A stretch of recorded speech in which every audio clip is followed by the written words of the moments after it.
develop the business, scale your business, right?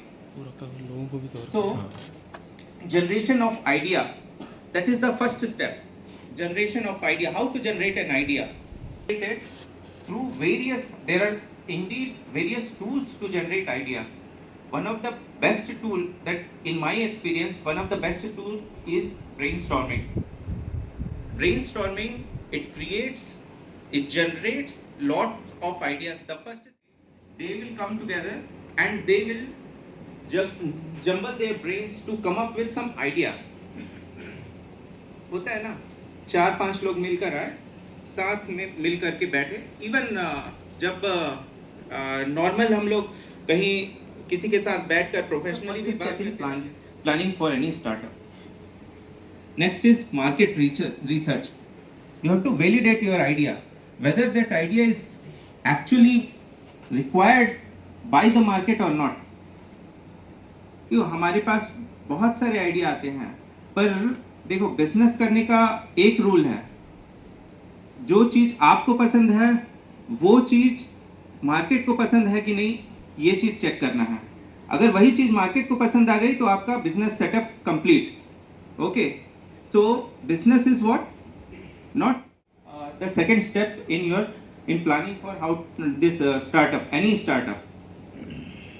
भाषा में अगर समझे तो बिजनेस प्लान क्या होता है, मैं अगर कुछ आपको दे रहा हूं, आप मुझको कुछ पैसा दे रहे हैं, तो मुझको प्रॉफिट होना चाहिए, राइट? बिना प्रॉफिट के तो बिना प्रॉफिट इंस्टीट्यूट्स वगैरह काम करते हैं, बट ओवरऑल अगर देखा जाए तो एक प्रॉफिट होना चाहिए जिससे कि मैं सस्टेन रहूं, आप कस्टमर्स को, फर्दर कस्टमर्स को जो सॉल्यूशंस या जो प्रोडक्ट्स मैं प्रोवाइड कर रहा हूं उसको प्रोवाइड करने के लिए, राइट? तो बिजनेस प्लानिंग में यही चीज हम लोग करते हैं. बिजनेस प्लान के लिए हम लोग एक बिजनेस मॉडल तैयार करते हैं जो कि ये बताएगा कि हम लोगों को किस पर्टिकुलर पैटर्न में वर्क करना है. It will depend upon the product type also. So individual business plan आपको बनाना है.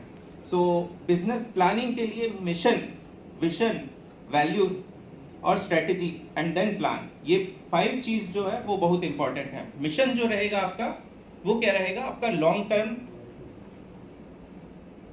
थिंकिंग. ओके, उस मिशन, मुझे एक बॉयलर बनाना है, ये मेरा मिशन है, ठीक है? छोटे छोटे बॉयलर के कंपोनेंट्स बनाना, ये मेरा मिशन हो जाएगा, ठीक है? ये मेरा विजन हो जाएगा, मिशन विजन, ठीक है? Values, strategy. वैल्यूज क्या रहेगा, जो चीज आप कॉम्प्रोमाइज नहीं करेंगे. फॉर एग्जांपल, मैं नहीं कॉम्प्रोमाइज करूंगा कोई भी क्वालिटी में डिप, किसी भी at any level I won't accept any quality defect. That will be my value. I will only work for the benefit of my stakeholders. Generate हो रहा है. और उसके बाद मार्केटिंग स्ट्रेटजी. मार्केटिंग स्ट्रेटजी क्या रहेगा, आजकल तो बहुत सारे मीन्स प्लेटफॉर्म्स ऑनलाइन और सोशल मीडिया प्लेटफॉर्म्स अवेलेबल हैं, जिसका हेल्प करके इनफैक्ट आप अपना ही, जैसे किसी यूट्यूब में कोई आप किसी भी वीडियो को डाल करके आप इमीडिएटली आप कुछ व्यूज पा सकते हैं. उसके फीडबैक के बेसिस पे इनफैक्ट आप बार बार रीट्रेट करके आप अपना डेवलपमेंट कर सकते हैं. तो ये हो गया marketing strategy other than traditional. इस टाइप से आप कर सकते हैं. फाइनेंशियल प्रोजेक्शंस और इंक्लूडिंग रिस्क. सी देखिए, बिजनेस अगर आप कर रहे हैं या किसी भी स्टार्टअप के लिए जा रहे हैं, मैंने पहले ही बोला रिस्क जो है वो बहुत बड़ा फैक्टर होता है, राइट? रिस्क अगर बहुत बड़ा फैक्टर होता है तो उसको मिनिमाइज करने के लिए क्या किया जाता है, मिटिगेशन प्लान बनाया जाता है.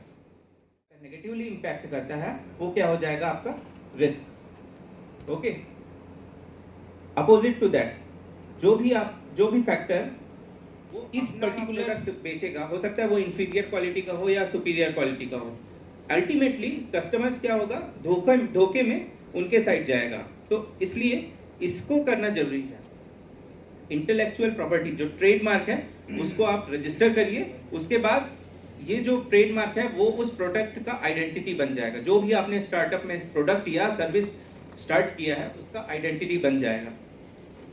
एक बार आइडेंटिटी बन गया, उसके बाद कोई भी उसको क्लेम नहीं कर सकता। उस पर्टिकुलर मार्क से उस पर्टिकुलर प्रोडक्ट को दिया जा रहा है कस्टमर को, ये कोई भी क्लेम नहीं कर सकता।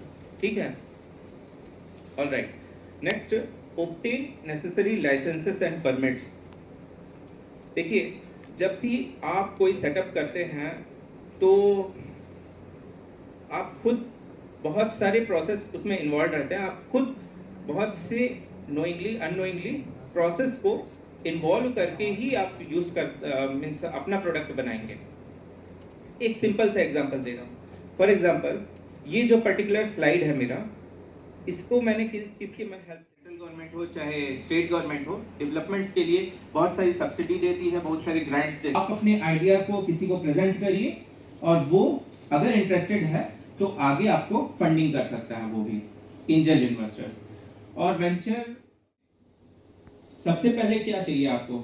कोई भी प्रोडक्ट, आपका विजन मान लिया जाए मिल गया, इसके बाद आप क्या देखेंगे? इसके बाद आपको देखना पड़ेगा कि कॉम्पिटेंसी में आपको डिफाइन करना है। फॉर एग्जांपल, आप कोई भी प्रोडक्ट बनाएं, उस प्रोडक्ट के डिजाइन के लिए आपको एक डिजाइन इंजीनियर चाहिए, ये करना है। इसको बोलते हैं कॉम्पिटेंसी मैपिंग। ठीक है, किसी भी प्रोडक्ट करने के लिए जो इंडिविजुअल की कॉम्पिटेंसी होनी चाहिए, ये आपको डिसाइड करना है as a business owner, as a individual, as a company owner, आपको डिसाइड करना है। ठीक है, कॉम्पिटेंसी मैपिंग जो है वो क्या बताएगा कि उस इंडिविजुअल का, किसी का इंटरव्यू ले रहे हैं या आप किसी को एसेस कर रहे हैं, आप देखिए कि ये सारे स्किल सेट उसके में है या नहीं, दैट्स ऑल। उसके बाद एक्सपर्टाइज टू टेबल। ठीक है, तो इसके लिए एटलीस्ट उसको कोई ना किसी टाइप का कोई एक्सपर्टाइज या उसका कोई इंडिविजुअल स्किल, कुछ ऐसा अलग आप जो आपके पर्टिकुलर स्टार्टअप को एनहांस करे, उसमें कंट्रीब्यूशन करे, उसका वैल्यू एडिशन करे, उसमें वैल्यू एडिशन करे, ये होना चाहिए।